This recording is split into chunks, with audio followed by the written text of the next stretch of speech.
विधानसभा का यह सत्र छोटा था लेकिन बहुत महत्वपूर्ण था।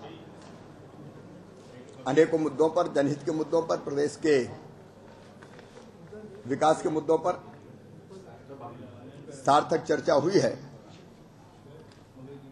इस सत्र में हमने एक शासकीय संकल्प भी पारित किया सर्वसम्मति से, जिसमें केंद्र सरकार से हमने ये मांग की है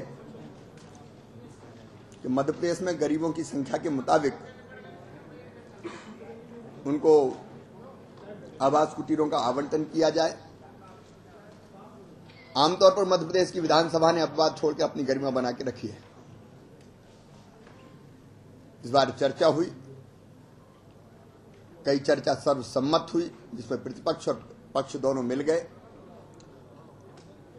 और सरकार ने भी यथासंभव ये कोशिश की कि जो जनहित के मुद्दे प्रतिपक्ष और बाकी माननीय सदस्य चाहे वो सत्ता पक्ष के भी हों उठा रहे हैं, उनका उत्तर दिया जाए। सिस्टम में अगर खामियां कहीं हैं तो उसको स्वीकार की जाए और उसको ठीक करने का काम किया जाए।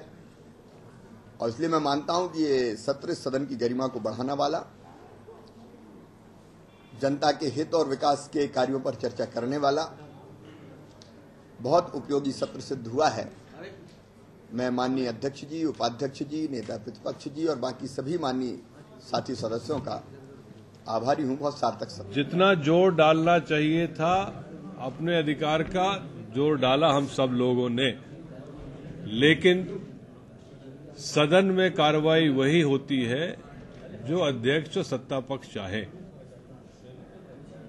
कानून व्यवस्था और लिंग अनुपात वाली जो नोटिस सूचना थी, वो सूचना आने पर भी चर्चा नहीं हुई, ये दुख का विषय है।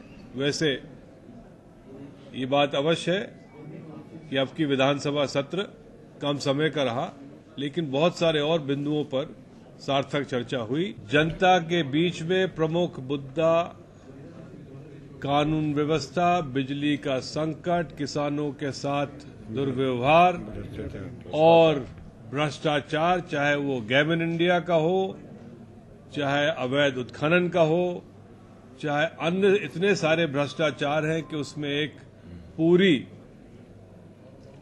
गोष्ठी हो जाए तो भी कम है। मैंने सदन के अंदर समस्त कांग्रेस विधायक दल के साथियों की तरफ से कहा कि प्रदेश के हित के लिए किसी मुद्दे पर भी हम केंद्र सरकार से मिलने में कोई कोताही नहीं बरतेंगे, लेकिन हमें बुलाएं।